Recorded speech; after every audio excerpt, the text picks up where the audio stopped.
All right, let's talk about the Baltimore Ravens and Lamar Jackson here. So continuing the win streak now, 3 straight games, 2 of those with Lamar Jackson as the starting quarterback. I think this game had its ups and downs for Baltimore on both sides of the football. Again, beating a kind of an equally desperate Minnesota team, definitely impressive. Let's talk about the good and the bad in this game. What went right and kind of, things got stuck in the mud both at the beginning of the game and at the end of the game. So let's talk about all of that. But first, I want to start off with this play, which is kind of neither. It's just a fun play to show.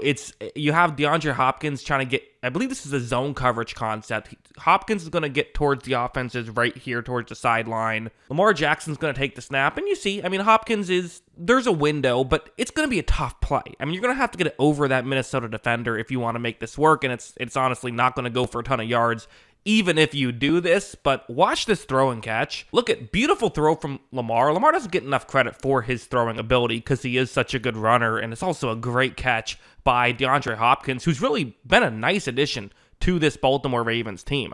They got him, and a lot of people kind of felt like, I don't know if he has any gas left in the tank, wasn't even able to make it really work with Mahomes. Well, they've found a way to use him in Baltimore, so kind of, fun play there. Again, no big sweeping statements beyond that. But let's go over here. As I said, things kind of did not get rolling in the first half. They did not get into the end zone the entire first half, although they did have 3 field goals. What went wrong? Well, it was to some degree stuff like this, where this is you see the coverage on the screen.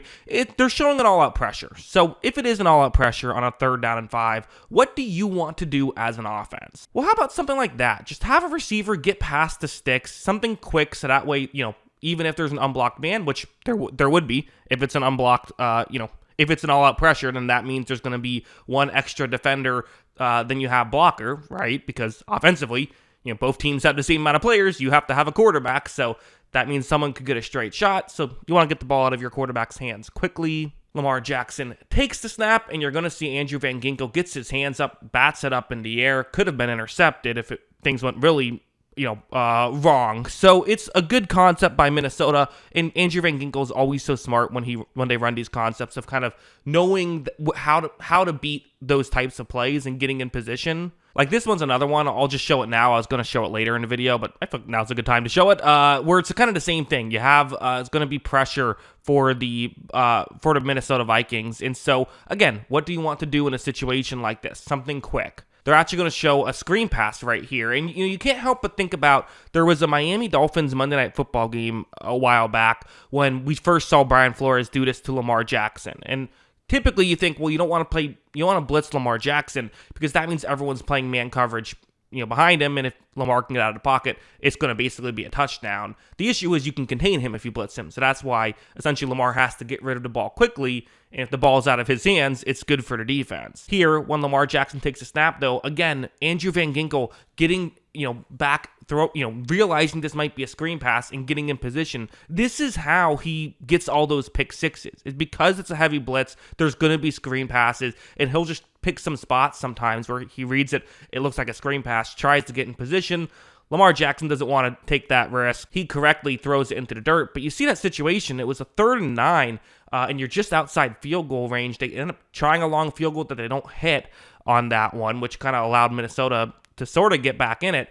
That's kind of what was happening. Was it really felt like they were making those types of, they weren't able to execute on those types of plays a lot. Like also heading over here. So this is going to be a 3rd down and 7 situation. Again, for the Baltimore Ravens, once again, it's a man coverage concept across the board because it is going to be a heavy blitz. Lamar Jackson takes a snap, and this time doing the right thing, throwing it, and hey, they get it past the line of scrimmage. No Andrew Van Ginkel here. It's Isaiah Likely who is open. They're ready to make the play and make this work, and the ball just bounces off of him. Listen, it's tough.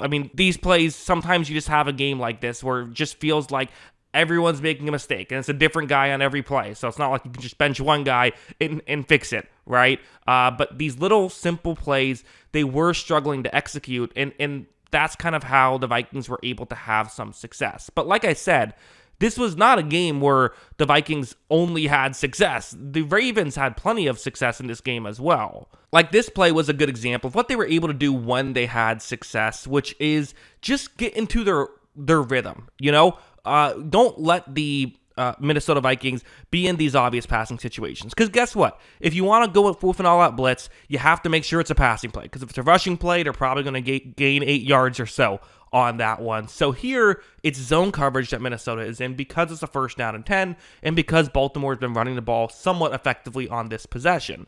So now what you can do is what you see on the screen. Run a play action and have Zay Flowers run a route that's going to quickly go over the middle. Watch how when this begins, you see I actually had the wrong receiver running the route on the screen, but you see Flowers, it's the same idea. He just takes a couple of steps, looks over, and he's open on this play. This play action either worked or there was a blitzing player. It's kind of hard to tell. I'm not in the huddle. I can't say for certain, but nonetheless, Lamar looks over. There is a window. Watch him hit Zay Flowers. And this play has already been a success now. You have the first down. Although watch what Zay Flowers does in open space. So you have Harrison Smith, the safety, coming in to make a tackle on Zay Flowers. Veteran safety tends to make pretty good decisions in the open space.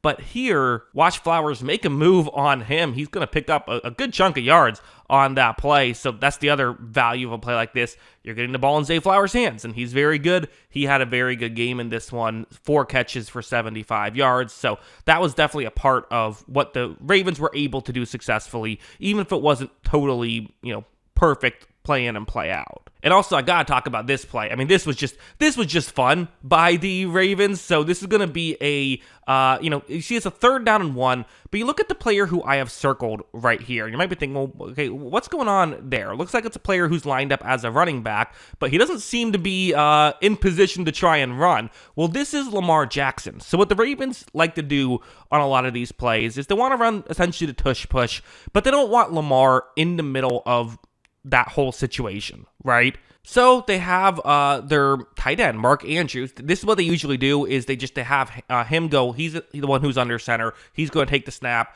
and then you push him. So it's a tight end who's in the pile instead of your star quarterback. It kind of makes sense. But this is fun. Watch how Andrews is going to actually flip it back to Lamar Jackson. And Lamar Jackson, even kind of the way he catches it for a second, you almost wonder if he's going to try and run a passing play. And I think there is an option. You look down the field, it looks like there is an option, but on 3rd and 1, I think the first read for Lamar is, can you just run and pick up the yard? If you can, then that's what you want to do. Don't have to worry about a pass getting tipped or a player dropping the ball or a missed throw or anything like that. And you see Lamar is able to get the corner. I think just, again, to stop the tush push, it's already such an unstoppable play in general, but to stop it, you really have to put so many bodies right at the center. And so in doing so, you've just completely exposed yourself on the edge. So kind of a clever wrinkle. And hey, most teams aren't going to do this because they don't want their quarterback to have to run that play. But, obviously the Ravens trust Lamar to run the play. So very fun there by the Ravens. So yeah, ultimately, definitely some good here in this game. And speaking of Lamar Jackson runs, this one was another one real quick where it's a 2nd down and 2, kind of when they needed a play like this. Like I kept talking about, they weren't able to execute some of these plays. Well, sometimes they were. This, 3rd and 2, so a running play is kind of on the books, but still, a lot of players at the line definitely could be blitzing here. But watch how Lamar takes a snap. Just going to be a designed run, a way to beat it that way. Honestly, probably should have had a touchdown there if they just blocked it a little bit cleaner, and Lamar took a bit of a better angle, maybe was a bit more patient on it perhaps. They probably get into the end zone, but they still set up a touchdown shortly after. So they were able to make enough plays here to, again, get an important victory for the Ravens, who, a few weeks ago this season, you were wondering, is this over? Do they have a chance? Well, now all of a sudden, also with how the Bills and the Chiefs haven't looked great this season, it's like maybe they have a chance. They play the Browns and the Jets the next 2 weeks. It's likely that in the next 2 weeks, we're looking at the Ravens with an above 500 record, and Cincinnati the following week, they haven't been great with Joe Burrow out, although they're interesting with Flacco playing.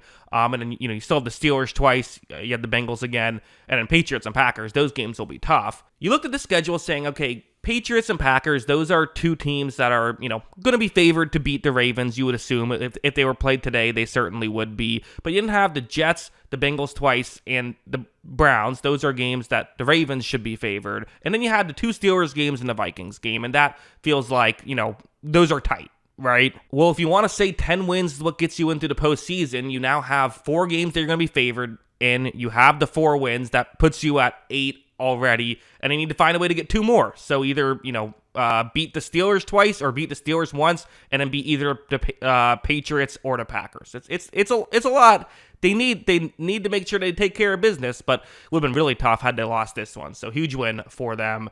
That's what I think. What do you think? Let me know in the comments below. Always love hearing from you. And of course, as always, thanks for watching.